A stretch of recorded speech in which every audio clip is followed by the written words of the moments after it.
আল্লাহ পাক আমাদের যুবকদেরকে যেন, নারীদেরকে যেন হেদায়েত করেন, সকলে জোরে বলুন আমিন। তো আল্লাহ পাক শোনাচ্ছে কিয়ামতের দিনকে ভয় করো। ইয়া আইয়ুহান নাসুত্তাকু রাব্বাকুম ওয়াখশাউ ইয়াওমাল লা ইয়াজজি ওয়ালিদুন আও ওয়ালাদিহি ওয়ালা মাউলুদুন হুয়া জাজিন আও ওয়ালিদিহি শাইয়্যা। হে মানুষেরা, আল্লাহকে ভয় করো। কিয়ামতের দিন বাপ সেদিন তার পিতার কোনো উপকার করতে পারবে না, আর জন্ম দেওয়া সন্তান সেদিন বাপকে বাপ বলে ডাকবে না। প্রত্যেকের জায়গায় অবস্থান করবে। আরো অবস্থাটা কেমন হবে? ফাইদা নুফিখা ফিস-সূরি ফালা আনসাবা বাইনাহুম ইয়াওমাইদিন ওয়ালা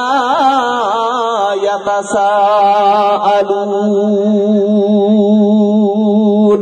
18 পারা 7 পৃষ্ঠা 8 নম্বর 9 নম্বর লাইনের 101 নম্বর আয়াত, সূরার নাম সূরা আল মুমিনুন। কোরআন শোনাচ্ছে ফাইদা নুফিখা ফিস-সূর। কিয়ামতের দিন মানুষ যেদিন সবাই কবরে, যেদিন কিয়ামতের প্রথম বাঁশি যখন ইসরাফিল আলাইহিস সালাম ফুঁক দেবে, আল্লাহর নির্দেশে বাঁশিতে ফু দেওয়ার সাথে সাথে গোটা পৃথিবীর সব প্রাণী মারা যাবে। আওয়াজের ডেসিবেল, আওয়াজের মাত্রা কত বেশি হলে মানুষ বেহুশ হয়ে মারা যাবে আপনি ভেবেছেন কখনো? প্রথম যখন ইসরাফিল আলাইহিস সালাম সিংহায় যখন ফুঁক দেবে, গোটা পৃথিবীর প্রাণী জগৎ সব বেহুশ হয়ে সবাই যখন মারা যাবে, আবার সমস্ত মাখলুকাত যখন সবাই শেষ হয়ে যাবে, ইসরাফিলও মারা যাবে, জিবরাইলও মারা যাবে।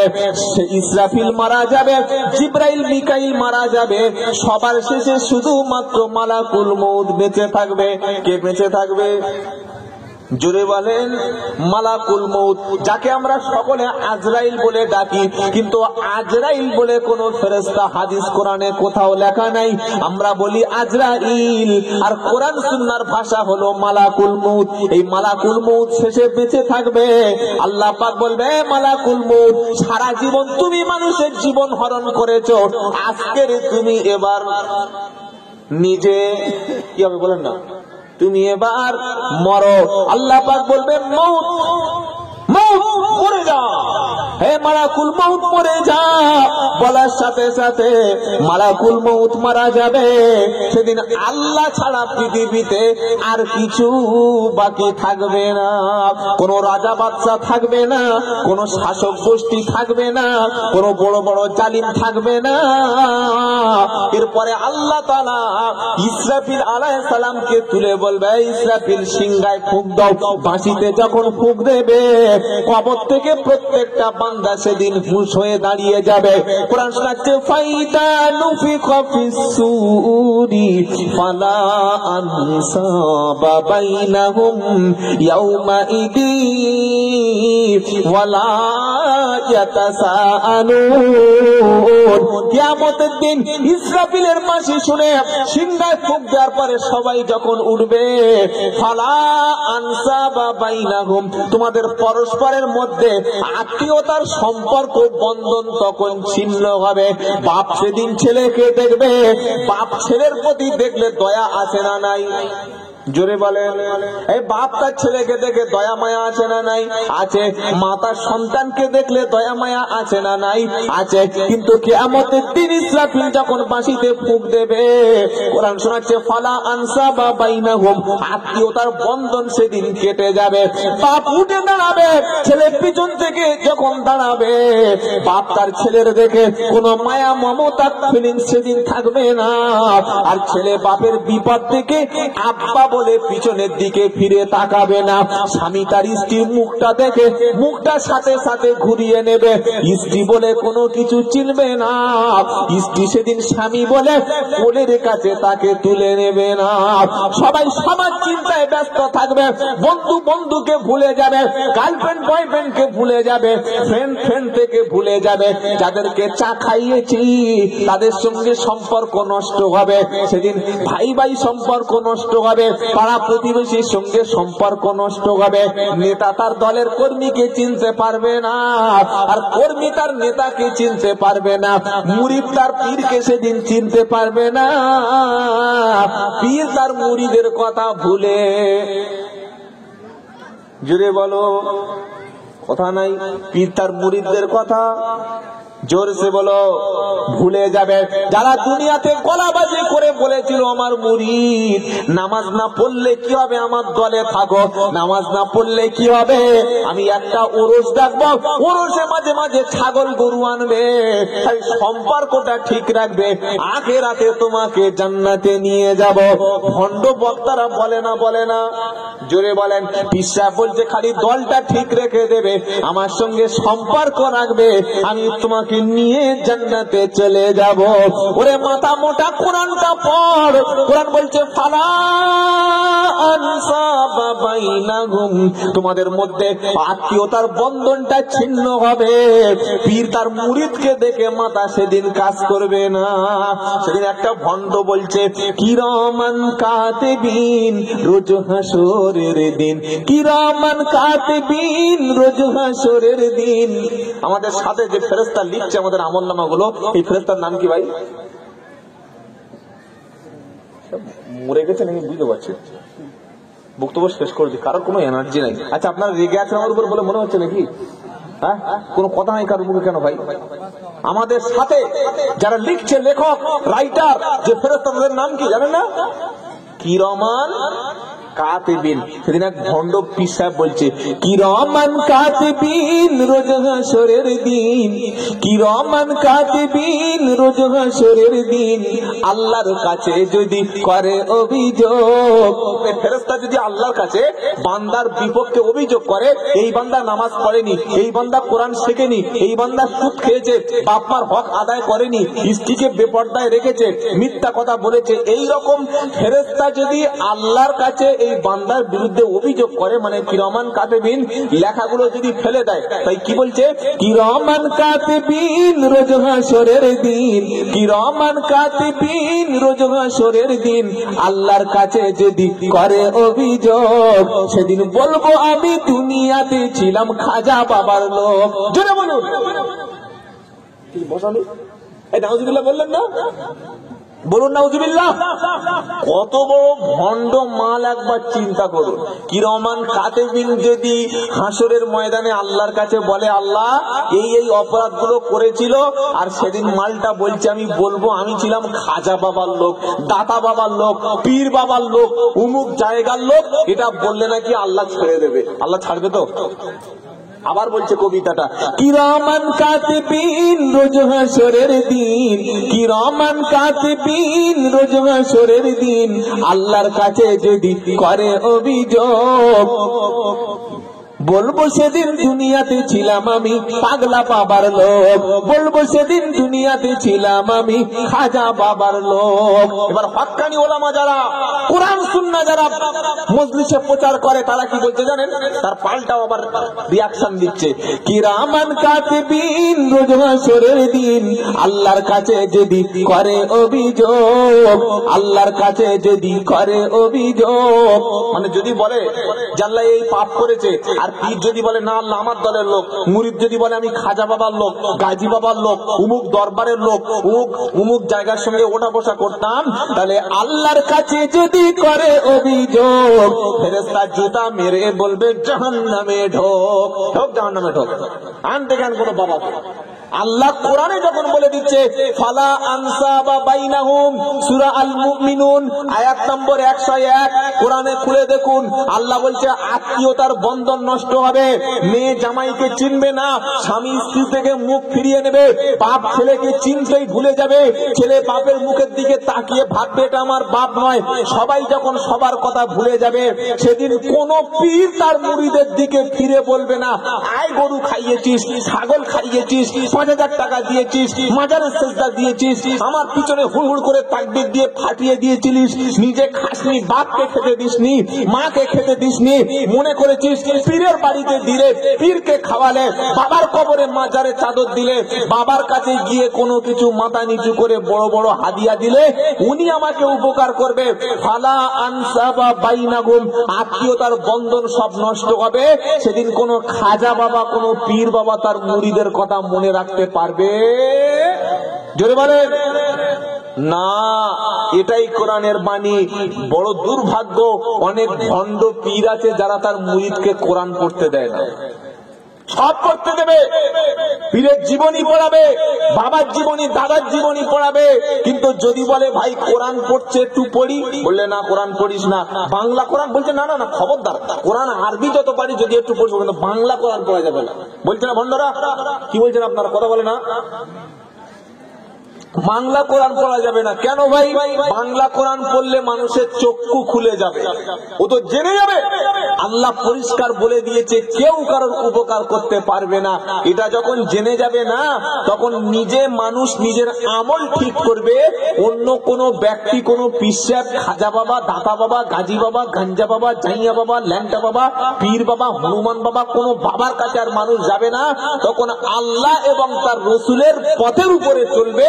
তখন সমস্ত মাজারের ব্যবসা বন্ধ হবে, পীর মুরিদির কারবারটাই উঠে যাবে। তাই মুরিদকে বলছে খবরদার, সব পড়িস, পড়বি, পীরের জীবনী পড়বি, পীরের ওজিফাটা পড়বি, পীরের তরিকাটা নষ্ট করবি, কিন্তু কোরআনের অনুবাদ কখনো পড়বি না। আমি আব্দুল্লাহ জুবায়ের তাই বলে গেলাম, আপনার সন্তানকে যদি জাহান্নামের আগুন থেকে বাঁচাতে চান, আপনার সন্তান সাবালক হলে, অ্যাডাল্ট হলে, কথা বলতে শিখলে 7 বছর বয়স থেকে প্রথম নামাজের মস্ক করাবেন, নামাজের ট্রেনিং দেবেন, আর প্রথম যে শিক্ষাটা দেবেন সেটা হচ্ছে কোরআন। কি শিক্ষা? যদি বলেন না ইনশাআল্লাহ বলেন। আল্লাহ এখানে শেষ করে দিচ্ছে না, শুধু আল্লাহ বলছেন না যে আত্মীয়তার বন্ধন সম্পর্ক শেষ হবে, তারপরে কি বলছে, ওয়াউমা ইদি ওয়ালা ইয়াতাসাআলুন, সেদিন কেউ কারোর কোনো বিষয় জিজ্ঞাসা করবে না। ভাই জিজ্ঞাসা করবে না, বড় ভাই তুমি কেমন আছো জানতে চাই। স্বামী স্ত্রীকে জিজ্ঞাসা করবে না, স্ত্রী এত ভালোবেসেছিলে, আজকে তুমি কেমন আছো বলো, এমন কিছু কথা জিজ্ঞাসা করা হবে না। বললে হুজুর কিয়ামতের দিন অবস্থা কেমন হবে?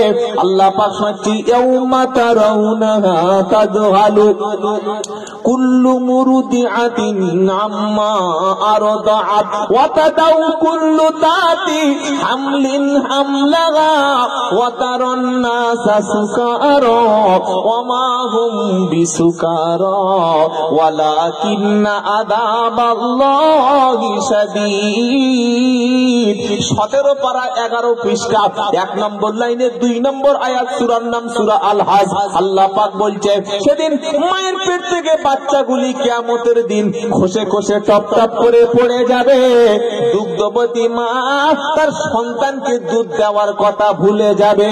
মানুষ হাসরের ময়দানে উঠবে যেন পাগলের মতো, পা এখানে একটা পড়বে, ওখানে পড়বে না, মনে হবে যেন নেশা করেছে, মদ খেয়েছে, মাতাল। আসলে লোকগুলো মাতাল না, কিয়ামতের ভয়ে লোকগুলো মাতালের মতো অবস্থা সেদিন হয়ে যাচ্ছে। আল্লাহ পাক আরো শুনিয়ে দিচ্ছে, ওয়াত্তাকু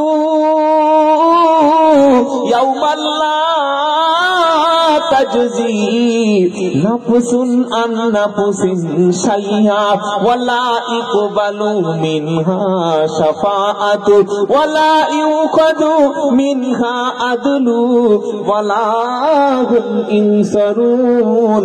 প্রথম পারা সূরা বাকারার একদম 8 নম্বর পৃষ্ঠা 14-15 নম্বর লাইনের 48 নম্বর আয়াত সূরা বাকারা। আল্লাহ পাক বলছে, ওয়াত্তাকু, হে বান্দা আল্লাহকে ভয় করো, ইয়াউমাল লা তাজজি, আর কিয়ামতের দিনকে ভয় করো, যেদিন কেউ কারোর কোনো উপকারে আসবে না। কোন মৌলভী সাহেব, পীর সাহেব, হাজী সাহেব, কাজী সাহেব, মুফতি সাহেব, এসব সাহেব দিয়ে কিয়ামতে কোনো উপকারে আসবে না। যাদেরকে খাইয়েছো, যাদের পিছনে হুজুর হুজুর করে ছুটেছো, যাদেরকে বাবা মনে করেছো এরা কবরে পার করে দেবে, এরা হাসরের ময়দানে কাজে লাগবে। কোরআন শোনাচ্ছে না, কেউ কারো কোনো উপকার করতে করতে পারবে না, ওয়ালা ইকবালু মিনহা শাফাআহ, কারো সুপারিশ সেদিন আল্লাহর দরবারে গৃহীত হবে না, ওয়ালা ইউখাযু মিনহা আদলু, সেদিন কোনো বিনিময় আমি নেব না। কিছু দিয়ে যদি আমার হাত থেকে বাঁচার চেষ্টা করো, এসব কোনো কিছু কাজে লাগবে না। ওয়ালা হুম ইনসারুন, সেদিন সাহায্যকারী হিসাবে কেউ আগিয়ে আসবে না। সেদিন অবস্থাটা কি হবে? ওয়া কুল্লুহুম আতিহি ইয়াউমাল কিয়ামাতি ফারদা। 16 পারা 10 পৃষ্ঠা 15 নম্বর লাইনের 95 নম্বর আয়াত সূরার নাম মারিয়াম। ওয়া কুল্লুহুম আতিহি ইয়াউমাল কিয়ামাতি ফারদা, প্রত্যেকে আল্লাহর সামনে কিয়ামতে একাকী একা একা দাঁড়াতে হবে। সেদিন সুখে শান্তিতে থাকবে আল্লাহর ঈমানদার ব্যক্তিগুলি। তারা শান্তিতে থাকবে, জোরে বলেন। ঈমানদার ব্যক্তি, ঈমানদার ব্যক্তির নমুনাটা কি? মসজিদে যখন বলবে হাইয়া আলাস সালাহ, ঈমানদার ব্যক্তি তখন মসজিদের দিকে চলে যাবে, নামাজ পড়ে হালাল ব্যবসা করবে, আব্বা আম্মার সঙ্গে ভালো ব্যবহারটা করবে, মুখের দ্বারায় হাতের দ্বারায় কোনো মানুষকে কষ্ট দেবে না, প্রতিবেশী না খেলে ক্ষুধার্ত থাকলে খবর নেবে, প্রতিবেশী হিন্দু হলেও তার সঙ্গে খারাপ আচরণ করবে না, কোনো মানুষ কষ্টে তার কাছে হাত পাতবে সহযোগিতা করবে, আর 5 ওয়াক্ত নামাজ আদায় করবে, হালাল পথে থাকবে যারা, আখিরাতের প্রতি বিশ্বাস করবে যারা, স্ত্রীকে বোনকে মেয়েকে পর্দায় রাখবে যারা, খাঁটি মুমিন ঈমানদার হলেন তারা। জোরে বলুন সুবহানাল্লাহ। এই রকম ঈমানদার ব্যক্তি কবর থেকে যেদিন তারা মুখটা উপরের দিকে তুলে পার করবে, হাসরের ময়দানে তাদের সামনে সুন্দর মানুষের তৈরি আকৃতি একটা সুন্দর মানুষ দাঁড়িয়ে থাকবে। কবরওয়ালা জিজ্ঞাসা করবে তুমি কে বলো? ওই সুন্দর আকৃতির ব্যক্তি বলবে আমি ছিলাম দুনিয়াতে তোমার নেক আমাল, তুমি যে নামাজ পড়েছিলে, রোজা করেছিলে, দান সদকা করেছিলে, কোরআন তেলাওয়াত করেছিলে, গরীব ক্ষুধার্ত ব্যক্তির বিপদে তুমি পাশে দাঁড়িয়েছিলে, আমি সেই নেক আমল হিসাবে তোমার সামনে দাঁড়িয়ে গেছি। আজকে তুমি আমার কাঁধে চেপে বসো, আমি হাসরের ময়দানে তোমাকে পুলসিরাত পার করে দেব। জোরে বলো সুবহানাল্লাহ। ওই সময় আল্লাহর পক্ষ থেকে একটা উট গিয়ে হাসরের ময়দানে, বিশাল বড় একটা উট হাসরের ময়দানে ঈমানদার ব্যক্তির সামনে দাঁড়াবে। তাফসিরে ইবনে কাসির থেকে পড়ে শুনে আপনাকে পড়াশোনা করে গবেষণা করে বলছি, একটা উট যখন ঈমানদার ব্যক্তির সামনে দাঁড়াবে, ঈমানদার ব্যক্তি হাসরের ময়দানে সেদিন কোনো পেরেশানিতে পড়বে না, ওই আমলের উপর ভরসা করে আল্লাহর জান্নাতের দিকে ঈমানদার সেদিন চলে যাবে। জোরে বলো সুবহানাল্লাহ। বললে হুজুর কিয়ামতের দিন কোন বাবা, কোন বক্তা, কোন পীর সাহেব, কোন খাজা সাহেব, হুজুর সাহেব সেদিন কি কোনো কাজে লাগবে না? আল্লাহ পাক বলছে ইয়া আইয়ুহাল্লাযীনা আমানু আনফিকু মিম্মা রাযাকনাকুম মিন ক্বাবলি আইয়াতিয়া ইয়াউমুল লা বাইউন ফীহি ওয়ালা খুল্লাতু ওয়ালা শাফাআহ ওয়াল কাফিরুনা হুমুয যালিমুন। একদম 3য় পারা 1ম পৃষ্ঠা, আয়াতুল কুরসির আগের আয়াতটা 254 নম্বর আয়াত, সূরার নাম বাকারা। ইয়া আইয়ুহাল্লাযীনা আমানু, হে বিশ্বাসী ঈমানদারেরা, আনফিকু মিম্মা রাযাকনাকুম মিন ক্বাবলি, আল্লাহর কিয়ামতের দিন আসার আগে মাল তোমরা ব্যয় করো, মাল তোমরা খরচ করো, আল্লাহর পথে মাল খরচ করো। মাল যারা জমিয়েছে, সম্পদের পাহাড় বানিয়েছে, গরিব হাত পাতলে দেয়নি, ইতিম হাত পাতলে দেয়নি, মসজিদে মাল খরচ করেনি, মাদ্রাসায় খরচ করেনি, আল্লাহর দ্বীনের জন্য খরচ করে নাই যারা, এই মাল কিয়ামতের দিন মুসিবত হয়ে আখিরাতে তাদের সামনে আগুন হিসাবে দাঁড়াবে। তাই বাঁচার আগে দান করো, মরে গেলে ছেলে দান করবে, মেয়ে দান করবে, আমার বউ দান করবে, আমার মেয়ে স্ত্রী দান করবে, হিসাব কথা ভুলে যাও। কোরআন শোনাচ্ছে মৃত্যু আসার আগে তুমি মালটা খরচ করে দাও। দান করবো ইনশাআল্লাহ, শুধু আজকের এখানে নয়, গরিব এতিম মিসকিন দুস্থ যখন যে আল্লাহ আপনার কাছে এসে হাত পাতবে, যতটুকু সামর্থ্য দান করবেন পুরো ইনশাআল্লাহ। বলেন ইনশাআল্লাহ। কেন দান করবে? কোরআন শোনাচ্ছে আনফিকু মিম্মা রাযাকনাকুম মিন ক্বাবলি আইয়াতিয়া ইয়াউমুন লা বাইউন ফীহি ওয়ালা খুল্লাতু ওয়ালা শাফাআ ওয়াল কাফিরুনা হুমুয যালিমুন। সেদিন আসার আগে তুমি মালটা খরচ করো, যে মাল তুমি উপার্জন করেছো, কারণ কিয়ামতের দিনে তোমার কেনা বেচা সেদিন চলবে না।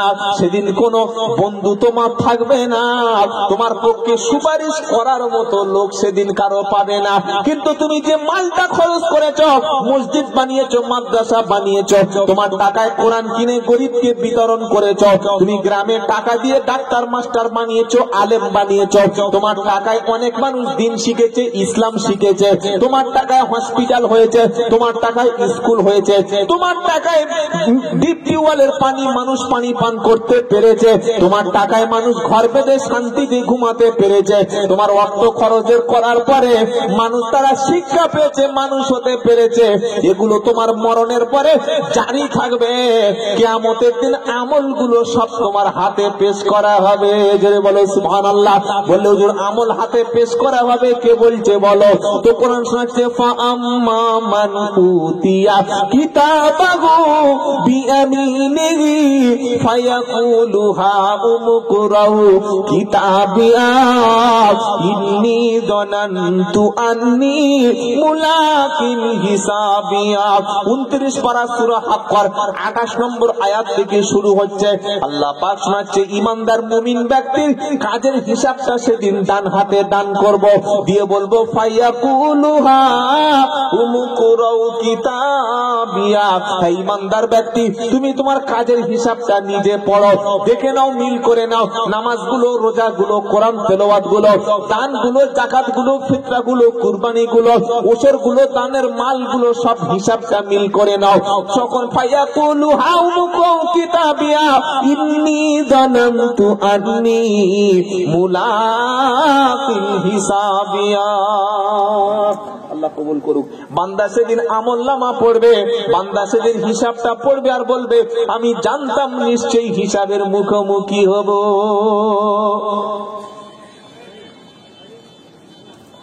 সবচাইতে বোকাকে জানেন?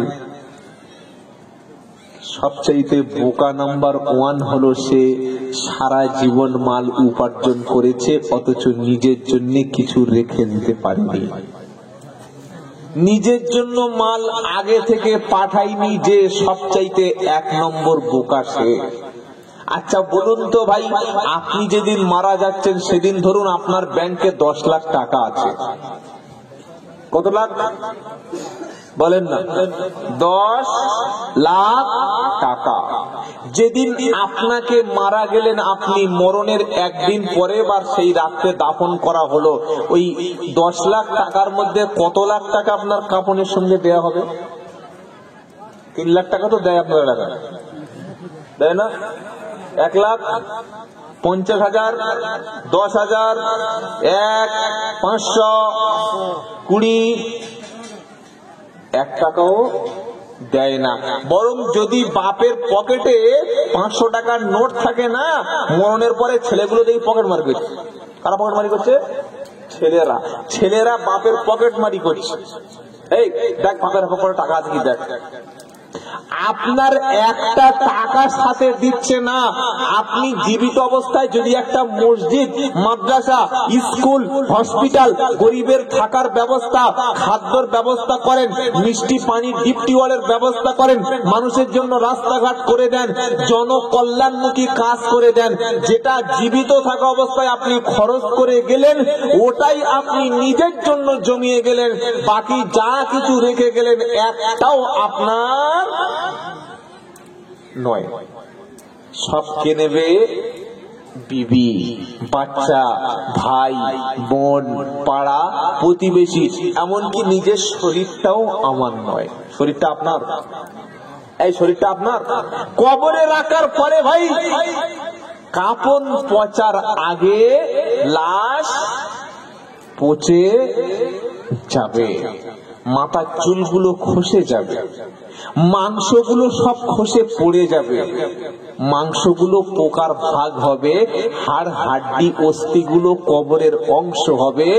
যে আমলটুকু দুনিয়াতে করে যেতে পারলেন, যে পয়সাটা মরণের আগে পাঠিয়ে দিয়েছেন, শুধু ওইটুকু আপনার। এবার বুঝুন, সবচাইতে বোকা ব্যক্তিকে।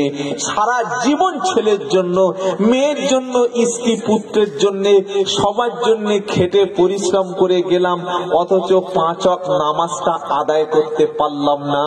তার মানে নিজের গর্ত নিজে খুলে চলে গেলাম।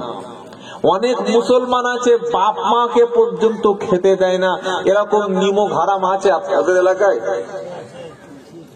এই মালদা এলাকায়, মালদার আপনার জেলায় গাজলে এলাকায় আছে, বাপ মাকে খেতে দেয় না। কত বড় নাফরমান বেঈমান চিন্তা করুন। সবচাইতে বড় বেঈমান সে, বাপ মার কথা বৃদ্ধ বয়সে ভুলে যায় যে তার মতো নাফরমান পৃথিবীতে কেউ নাই। কথা বুঝেছেন না বুঝেন নাই? শাশুড়ি বৌমা যতদিন ছিল, বাড়ির বৌমারা শাশুড়ি হওয়ার আগে সারা জীবন লড়াই করে গেছে। কি জানেন? যে শাশুড়িকে খেদমত করব না, শাশুড়িকে খেতে দেব না। এটা বাড়ির বৌমাদের আন্দোলন। আর এই বৌমা যখনই শাশুড়ি হয়ে গেল, তখন পাড়ায় গল্প করছে, আমার বৌমা আমার ভাত দেয় না। আর তুমি সারা জীবন কি করেছো? তুমি শাশুড়িকে খেতে দিয়েছো?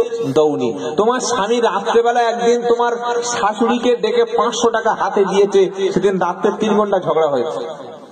তা আবার তোমার টাকা নয়, তোমার লক্ষ্মীর ভান্ডারের মাল নয়, ওটা তোমার স্বামীর মাল ছিল। এখন মেয়েদের জন্য সুসংবাদ, 500 মালটা 1000 হয়ে গেছে, তাই তো জানেন আপনারা? হ্যাঁ হ্যাঁ, খবর পাননি? আপনার হাতে পাইনি, ও ঠিক জায়গা মতো পেয়ে যাবে। হাতে পেলেও তো আপনার দেবেন, আমারও দেবেন, বলাটাই লস। তো যাই হোক ভাই, যারা এখানে এসেছি, বসে আছি, অনেক আলোচনা আখিরাত সম্পর্কে শুনলাম। নিজের আমল ঠিক করব, আজ থেকে 5 ওয়াক্ত নামাজ আদায় করব, বলুন ইনশাআল্লাহ।